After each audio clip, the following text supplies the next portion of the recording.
ବାଲେଶ୍ୱର ଜିଲ୍ଲା ଉତ୍ତର ରେମୁଣାର ଗ୍ରାମୀଣ ମେଳାରେ ଜୀବନ୍ତ ମେଢ଼ ବା ଚୈତନ୍ୟ ଝାଙ୍କିର ଅପୂର୍ବ କାର୍ଯ୍ୟକ୍ରମ ଅନୁଷ୍ଠିତ।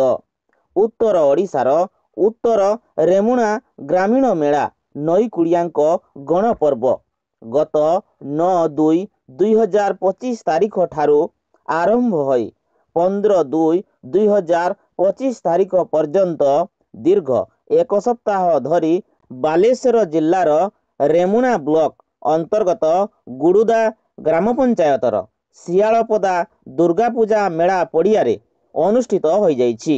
ଏହି ମେଳାରେ ଲାଗିଥିଲା ଶତାଧିକ ଷ୍ଟଲ୍।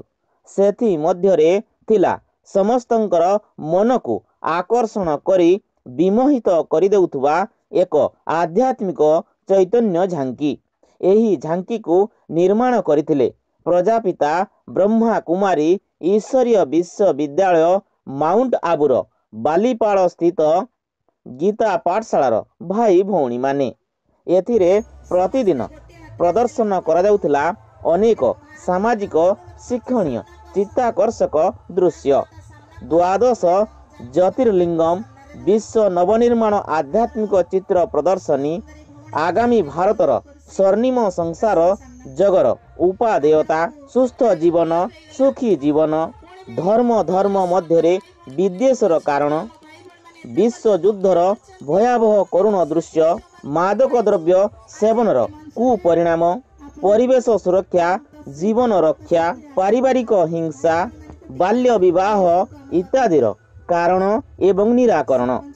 ଏହି ଝାଙ୍କିର ସ୍ରଷ୍ଟା ବରିଷ୍ଠ ରାଜଯୋଗୀ ଭାସ୍କର ଚନ୍ଦ୍ର ଦୁର୍ଗାଙ୍କ ମାର୍ଗଦର୍ଶନ ଏବଂ ବାଲିପାଳ ଗୀତା ପାଠଶାଳାର ମୁଖ୍ୟ ବ୍ରହ୍ମା କୁମାରୀ ଉଷା ଏବଂ ସହଯୋଗୀ BK ଜୟନ୍ତ କୁମାରଙ୍କ ତତ୍ତ୍ୱାବଧାନରେ ଅନୁଷ୍ଠିତ ହୋଇଥିଲା।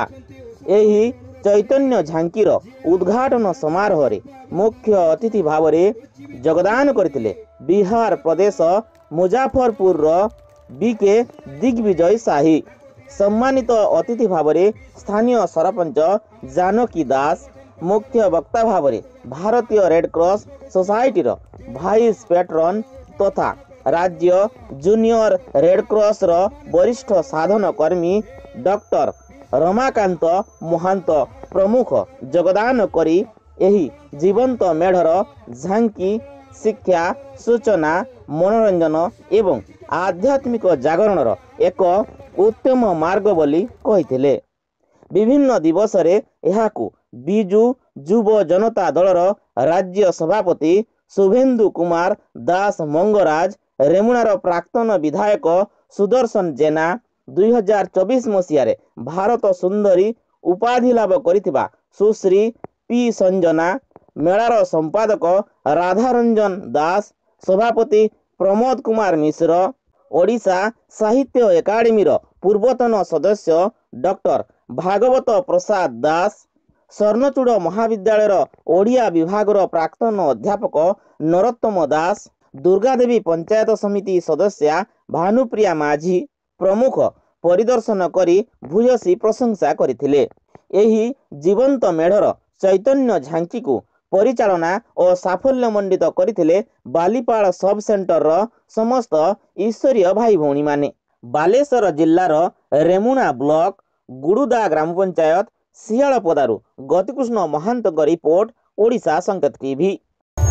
ସମସ୍ତେ ଗୋଟିଏ ହାତରେ ସେଲ୍ୟୁଟ କରନ୍ତୁ ଏବଂ ଭାରତ ମାତାଙ୍କୁ ଅନୁରୋଧ କରୁଛେ ସାମ୍ନାକୁ ଆସନ୍ତୁ। ଭାରତ ମାତା ସାମ୍ନାକୁ ଆସନ୍ତୁ ଏବଂ ଜାତୀୟ ପତାକାକୁ ସାମ୍ନାରେ ଧରନ୍ତୁ।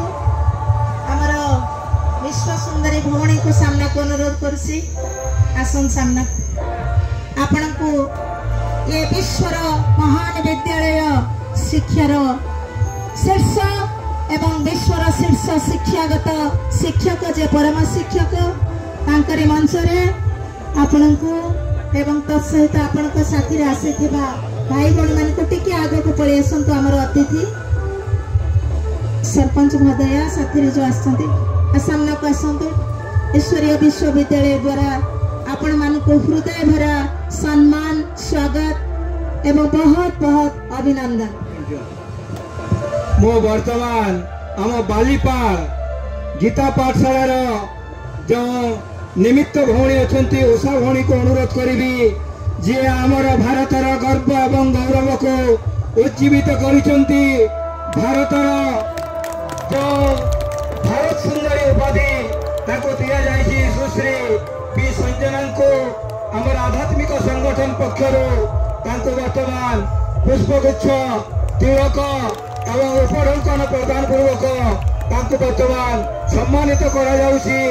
हे पी संजना आपण आम भारत वर्षर गर्व एवं गौरव आपण आम गर्वित आपण आम भारतर सुनाम को विश्व परिचित कर आध्यात्मिक संगठन आपण को मो सहित अनुरोध करी आमर कुडुदा ग्राम पंचायत सरपंच महोदय जानकी दास महोदय को से मंच को आसवे एवं आमर आध्यात्मिक सेवा संगठन पक्षर आमर तिलक चंदन फूल अर्पण पूर्वक पुष्पगुच्छ अर्पण पूर्वक एवं एक उपहार आमर भौणी प्रदान करुछंती।